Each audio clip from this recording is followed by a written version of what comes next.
Midsummer 1915. The war was almost a year old, a visible thing, a landscape halfway to desolation.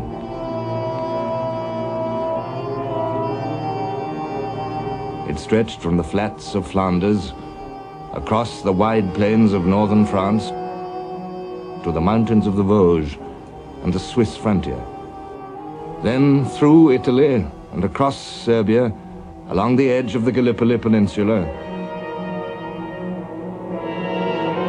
and miles by hundreds of miles through the Russian steppes to the Baltic Sea. A vast circle of flame and hate.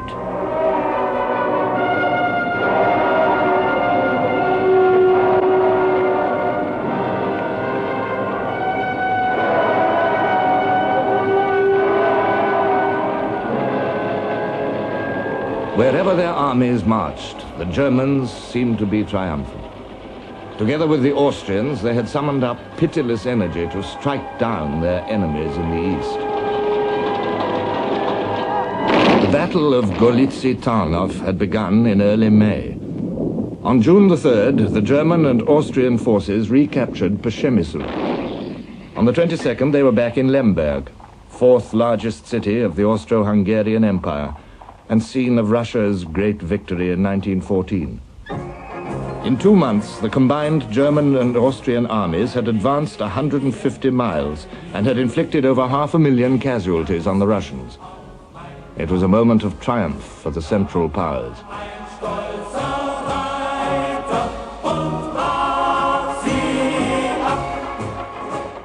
It produced, said Falkenhayn, the German chief of staff, immediate and highly valuable consequences.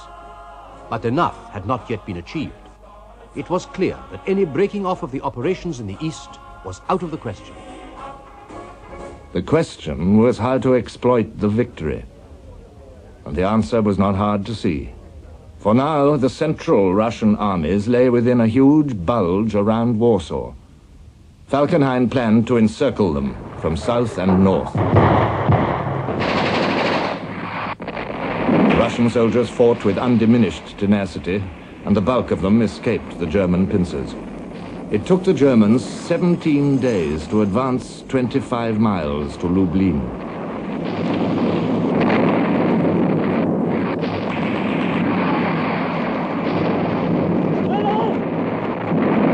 But on August the 4th, the first anniversary of the war, they entered Warsaw.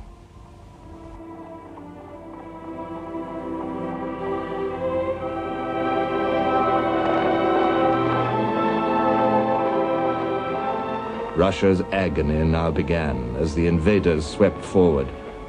New hardships fell upon a population to whom hardship itself was nothing new. The self-control with which these poor people met their trouble made one's heart bleed. They had lost everything, but they never complained.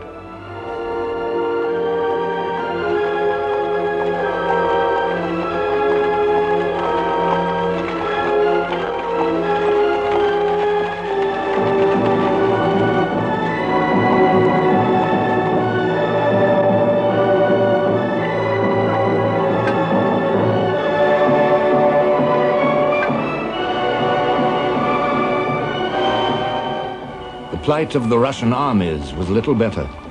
Their shortage of equipment had now reached the level of catastrophe. The Russian chief of staff told the French ambassador, "In several infantry regiments, at least 1/3 of the men had no rifle. These poor devils had to wait patiently under a shower of shrapnel until their comrades fell before their eyes and they could pick up their arms." A Russian commander said, "Our army is drowning in its own blood." Falkenhayn seized the moment to put out peace feelers to the Tsar. Loyal as ever to his allies, Nicholas II rejected them. But the Tsar's warlike ambitions were drifting ever further apart from the wounds and griefs of his people.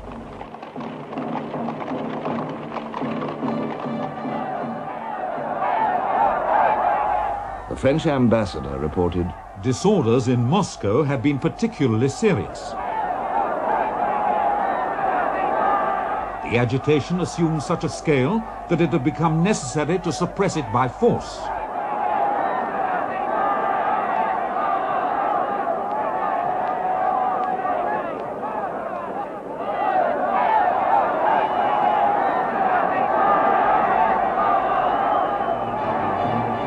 On the famous Red Square, the mob insulted the royal family, demanded that the Empress should be incarcerated in a convent and the Emperor deposed. The Tsar took no notice. In September, he assumed personal command of the Russian armies, saying, "We shall fulfill our sacred duty to defend our country to the last. We will not dishonor the Russian land." So the war would go on. Now the German armies in the north under General von Hindenburg struck eastwards, as they had long been waiting to do, and a melancholy roll call of place names signaled Russia's new disasters. Novogeorgievsk, Bialystok, Kovno, blazing Brest-Litovsk, one by one they fell to the advancing Germans. The Kaiser wrote in a letter, "My victorious sword has crushed the Russians. Woe to them that yet draw the sword against me." The furthest German advance was 300 miles. The Russians lost over 3,000 guns. Their losses in men have been estimated at over 2 million.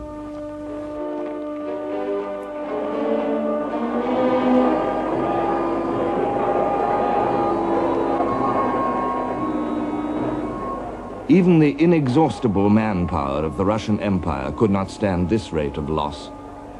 Russia faced collapse, and one question echoed again and again in Russian minds. What are our allies doing? The Allies were doing their best, and they had received an important reinforcement.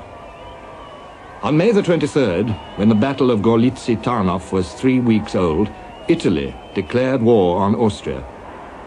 Italy went to war for territory to expand her frontiers. A secret treaty signed in London promised her the Trentino, the southern Tyrol, Istria, with the port of Trieste. The hope of liberating the large Italian populations under Austrian rule in these areas inspired and excited her.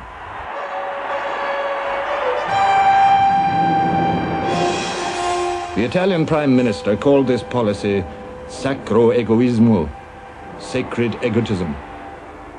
So war reached out to lay its hand upon fresh landscapes. Silent mountains rumbled with new thunders. The stammer of machine guns was heard among the glaciers. Blood poured out and froze upon the snow. This style of war was something different. In the high Alps, every movement cost a prodigious effort. But this was the war of big guns. The effort had to be made.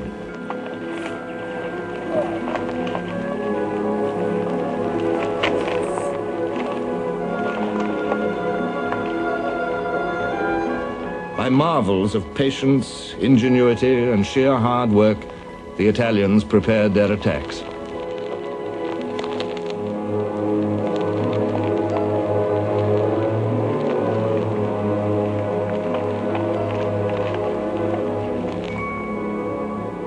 The advantages were all with their enemies, in prepared positions along the heights.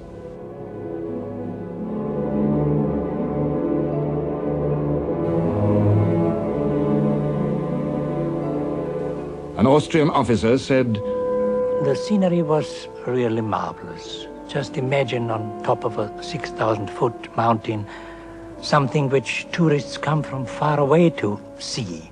But from the military point of view, the position was marvelous. We saw everything that went on. We saw every step, every tree in front of us. And we thought if the Italians should attack, they can't get through." It was not against the Alpine barrier to the north that Italy made her effort in 1915. Instead, General Cadorna, the Italian Chief of Staff, threw his forces at the Carso, the high plateau blocking the way to Trieste. It has been called an enormous natural fortress, a howling wilderness of stones as sharp as knives.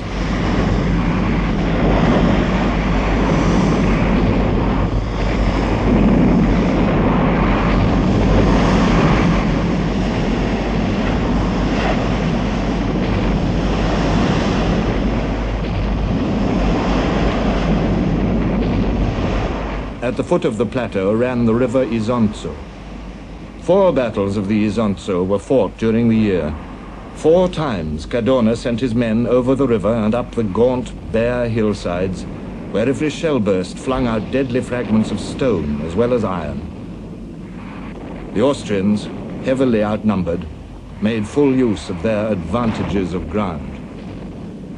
2 battles fought in June, July, and August cost the Italians 60,000 men, and the map showed no change.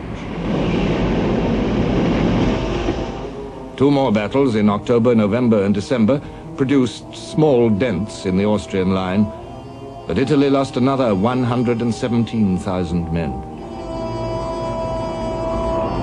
Cadorna had stated his doctrine: "The Supreme Command desires that in all times and in all places an iron discipline should reign throughout the army."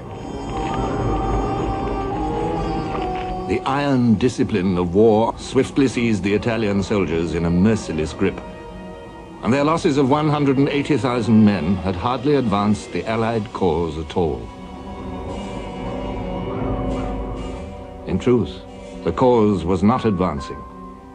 At the far end of the Mediterranean, on the Gallipoli Peninsula, the last British landing, the last big attempt to break through the Dardanelles Straits, came to nothing. The defeat at Suvla Bay in August spelt the defeat of the whole enterprise.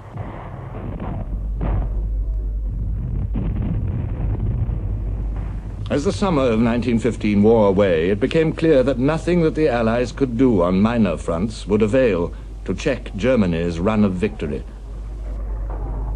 The Western Front was never still. Somewhere or other along its 475 miles, in Champagne or Picardy or Flanders, there was always some action, always danger.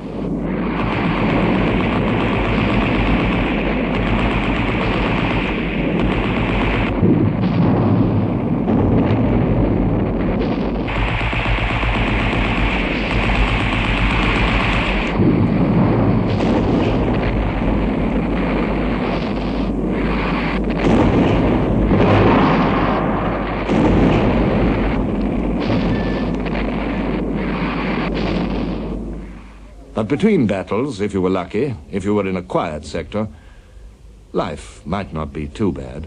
On a nice summer's day, it would, well, you could think there wasn't a war on, really. Looking through the periscope out to no man's land, you'd see the sandbags of the German front line, you'd see the grass and the flowers out of the front. The birds would start singing if the sun was up and a nice day. Early in the morning, you'd have the first planes coming over, and a general air of balminess and ease.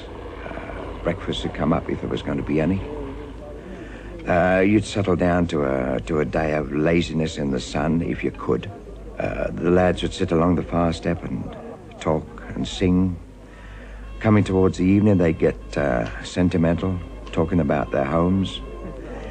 And then there was old Cornet Joe over in the German front line who used to blow his cornet and play to us the British songs. And he'd play a song and we'd shout over to him, "Damn good, Jerry. Give us another one, Joe." He'd ask us what we wanted, and we'd say, "Well, give us the old Bull and Bush." He'd play that, and we'd sing it.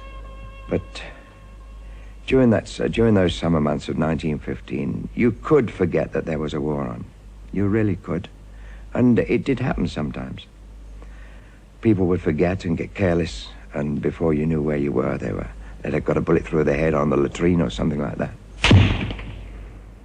Snipers.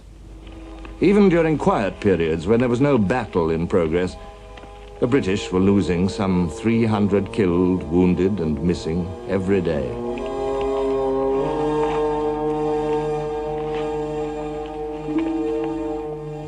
It was a new sort of British army that was coming into existence now on the Western Front, territorials, and the first of Lord Kitchener's new army divisions, beginning to take over from the old sweats, their good humor and their endless jokes concealing the inner doubts and fears.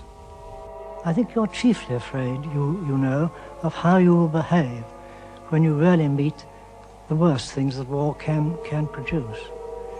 And I became afraid of seeing my first dead man. I'd never seen a dead man. Well, now, I knew that there was an old stretch of German trench between our first and second line where there were a lot of German and Canadian corpses. And in order to find myself, I think, I decided one day I would go and have a look at this and see what I felt about it. And suddenly around a bend in the trench, I came to a great bay that was full of dead Germans.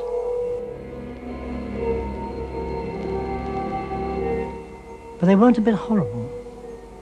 They'd been dead for about 6 weeks, and rubber and rats and maggots and everything else had done their stuff, and they were just shiny skeletons in their uniforms, held together by the dried sinews that was round their bones.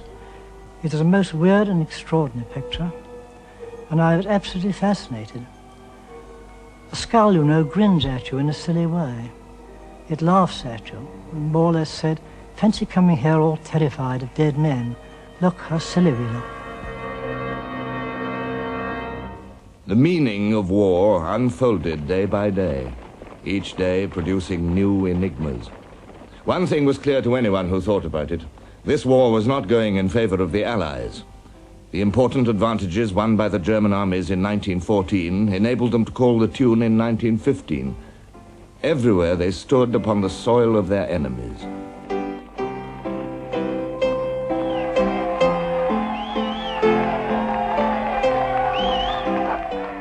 They could afford to sit tight.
They had only to wait for the compulsions of war to bring their enemies to them. Once again, Joffre planned to hurl his armies at the flanks of the great bulge of the German line in France, attacking from the south in Champagne and from the west in Artois. This time there must be no mistake. But the British army was not yet ready to take part in a great battle. There were not enough guns. There was not enough ammunition. There were very few trained soldiers. Lord Kitchener inspected the eager volunteers of his new army divisions with pride, but also with doubt. He knew, and Sir John French, the commander-in-chief, knew how unready they were. Yet 4 of these divisions were earmarked for the fight. 2 Scottish divisions would take part in the attack, 2 others would be in reserve. These last were completely untried units. They'd only had their rifles for 2 months. They'd only just landed in France. General Haig, who was to command them, said, I question the suitability of new army divisions for this duty on first landing. Lord Kitchener told Haig, he had decided that we must act with all our energy and do our utmost to help the French, even though by doing so we suffered very heavy losses indeed. Goodbye, Piccadilly. Farewell, Leicester Square. London seemed a long way off now, and even the familiar paintwork of the buses was scarred and dulled by war. Upstairs and down, the rumors passed that a new weapon was to be used in the attack. Gas. Goodbye, Piccadilly. Farewell, Leicester Square. The place where Joffre wanted the British Army to fight was a dismal region, Luz, a shattered mining village. Slag heaps, derelict machinery, ruined cottages, the great twin pylons of what the army called Tower Bridge looming over all. Luz. There was something chilling even about the name. The hour drew near. Much depended on the gas, which would, it was hoped, make up for the shortage of guns and shells. Haig wrote, the greatest battle in the world's history begins today. Some 800,000 French and British troops will actually attack. An anxious night, wondering all the time what the wind would be in the morning. Wondering what the wind would be. The prevailing wind blew towards the Germans. Would it prevail on the day? Captain Gold, the meteorological officer, joined Haig at his observation post that morning. I went up to see Sir Douglas Haig, who came out with a light and saw the charts. This was about 3 a.m. on the morning of September the 25th. We looked at the charts, and I said the situation had changed as expected, but the wind had fallen lighter than had been expected. But it was still favourable.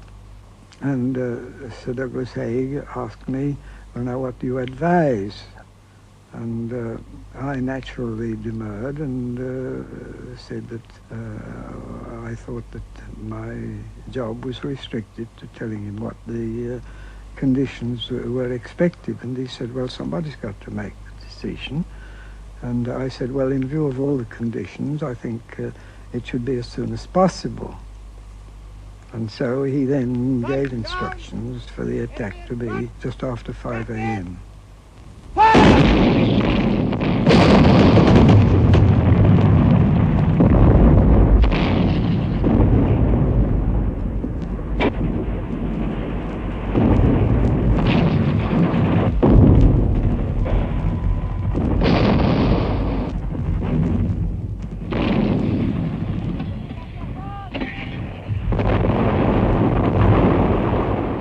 Well, we opened up with a terrific bombardment to try and break through the wire. And then the gas was let loose. And our infantrymen, all clad in these Ku Klux Klan helmets, just with a little thing to put in their mouth, went off with fixed bayonets, and they had to charge. There was no loitering with those things.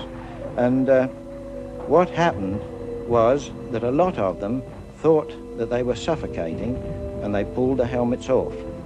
Unfortunately, just at that moment, the wind saw fit to change, not only change, but to start to blow back, and the gas came back on our infantry.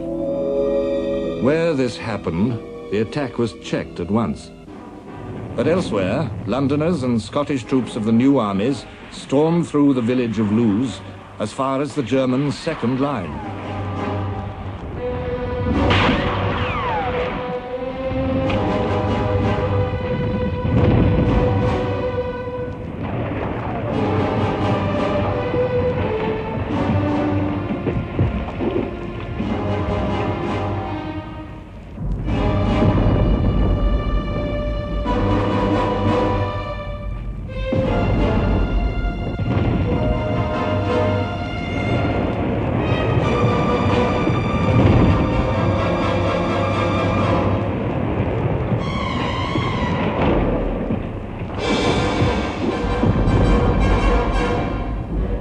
The chance of a victory seemed good, and Haig was hopeful. The enemy had no troops in his second line, which my plucky fellows reached and entered without opposition.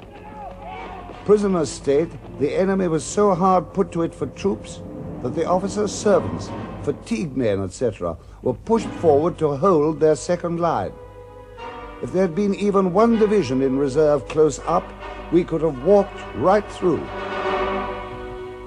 But the reserve divisions of the new army were at least 6 hours' march away in the rear, struggling towards Luz along congested roads. We hadn't the faintest idea where we were going, no idea at all. And we sang the usual soldiers' songs, you know, Tipperary and all those sort of things, you know. We were thoroughly enjoying ourselves, you know. And we had the usual halts for, supposed to be 10 minutes in every hour. But actually, of course, we halted far more than that because of the chaos on the roads, traffic going up and down, ammunition limbers, ambulances, walking wounded. They said, though we were laughing and talking, eager to get at them sort of business, they said that you will laugh the other side of your ruddy phases when you get up there.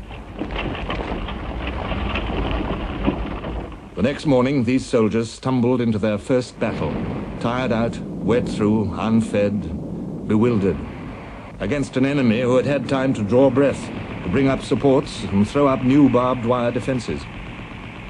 The new army men were in dense marching formation. They didn't know they were on a battlefield. They didn't know where the Germans were, or which way to go, or what to do.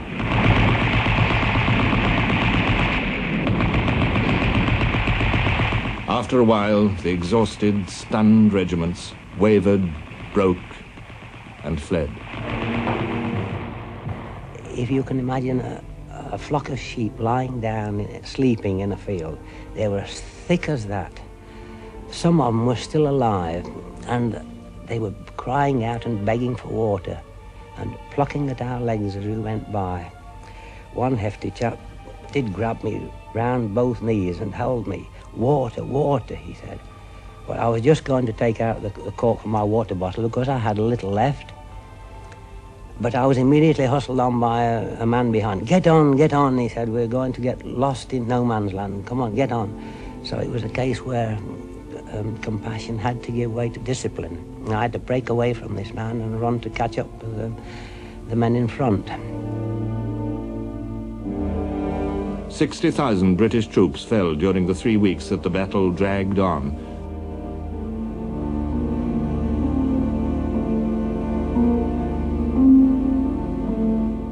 The blame for this failure was laid at the door of Field Marshal Sir John French for keeping the reserve divisions too far back for too long.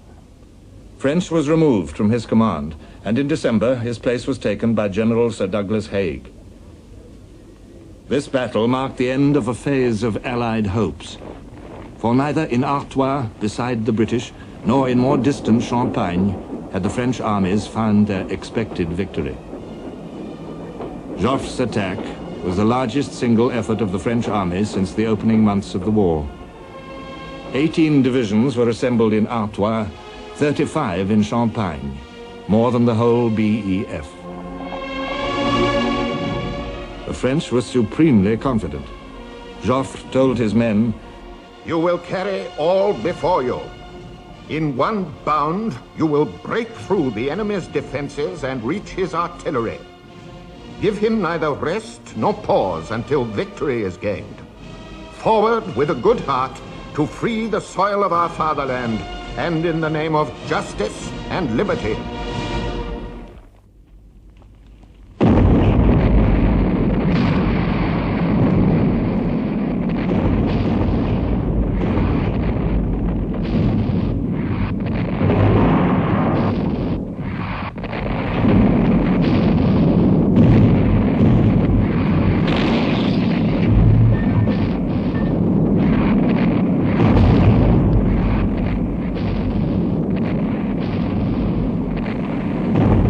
General de Castelnau prophesied, "The guns have done their work so thoroughly that the men can go forward with their rifles at the slope." Through the drenching autumn rains, across the muddy wastes of no man's land, towards the waiting wire, stormed the French infantry.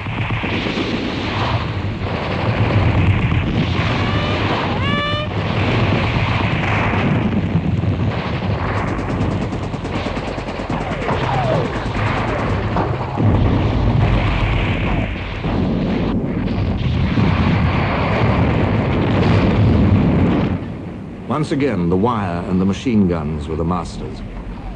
A French airman observed the fate of the infantry. Our first line of attack was still advancing when the enemy machine guns began to crackle. Their sinister tack-tack-tack, like the sound of a sewing machine, was ploughing holes through our advancing battalions.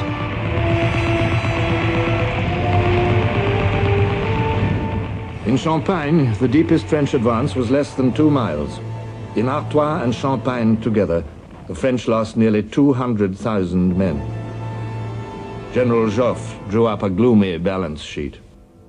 It can thus be seen that the year 1915 was drawing to a close under conditions that brought small comfort to the Allies.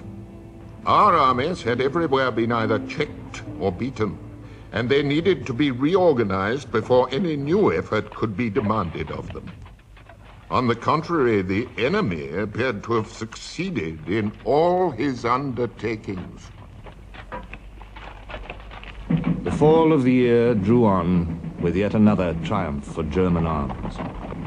As Joffre's guns boomed out in Champagne, their preparatory bombardment was echoed in another part of Europe. Germany and Austria together were preparing to fall upon the obstinate Serbs with crushing might. The Serbs knew what was coming and begged for Allied help. But how could they help this landlocked, isolated country in the heart of the Balkan Mountains? Only with the aid of Serbia's ally, Greece. The Greek premier, Venizelos, was agreeable. He mobilized the army and appealed for 150,000 British and French troops. The place selected for their landings was Salonika.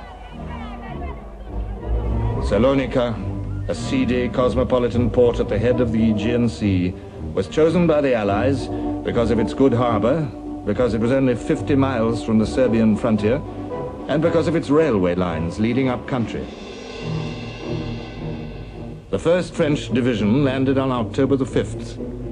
But on that very day, Venizelos was dismissed by King Constantine, who declared that Greece would stay neutral. She would not honor her alliance with the Serbs.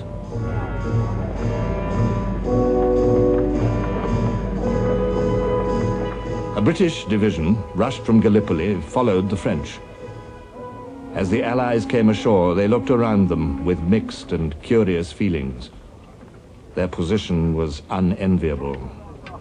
It was reported, "The German spies sit in rows on the quays at Salonika, smoking large cigars, and note down every man, horse, gun, and ton of stores landed. This is a nice way to make war." A naval officer met some disembarking British troops with the cheerful greeting, "Well, your war's over. In 2 days you'll have been disarmed and interned by the Greeks." It was not quite so bad as that, but it was an uneasy situation which made effective help for Serbia well nigh impossible. And the Serbs were in sore need of help. On October the 6th, the Austro-German offensive began across the Danube and the Sava.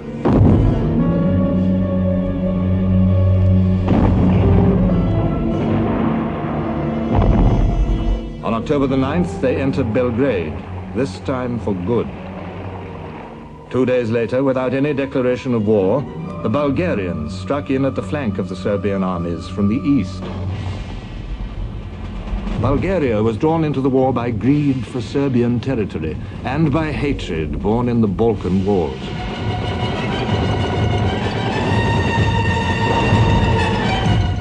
All the savagery of those bitter conflicts was revived as her army advanced.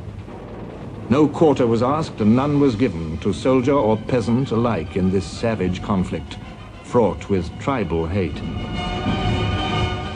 The Serbs had no chance. Down towards the frontier of Albania, the remnants of a proud army trudged, out of the dust and mud of the central plain into the barren, rocky hills. An English naval officer from Belgrade watched their retreat. Here was no orderly march of troops. They crawled at snail's pace, staggering, bent to the ground, supporting themselves on sticks. Many were without cap or boots, and their clothes hung on them in rags.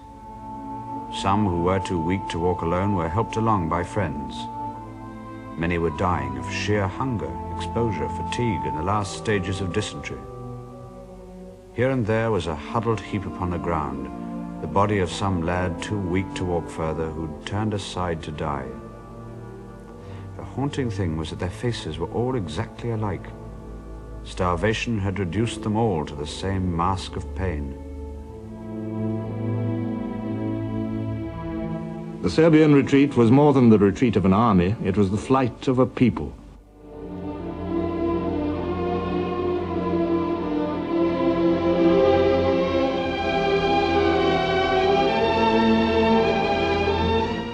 Through the inhospitable mountains, the Serbian cavalry dragged on.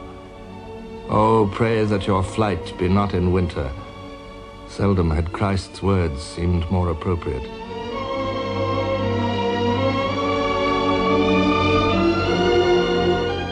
O people who bow down to see the miracle of Calvary, the bitter and the glorious, bow down and pray for us.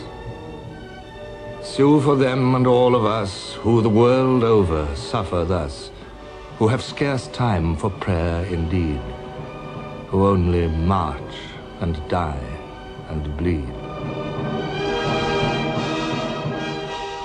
By the end of 1915, 1/6 of Serbia's entire population would be dead. 100,000 men out of 400,000 were all that remained of her army to reach the sea and safety. And all that their allies could do for them was to take them off and give them a haven on the Isle of Corfu. The fall of Serbia symbolized the wreck of a year in which much hope had died. It was clear to the Allies that the war would never be won this way. On December the 6th, General Joffre convened an Allied conference at Chantilly. It was agreed that a decisive result should be sought through coordinated offensives on 3 fronts: Russian, Franco-British, and Italian. These offensives were to be launched simultaneously to prevent the enemy from moving his reserves from one front to another. This conference marks a vital date in the history of the conduct of the war. So a bleak year ended with hope revived.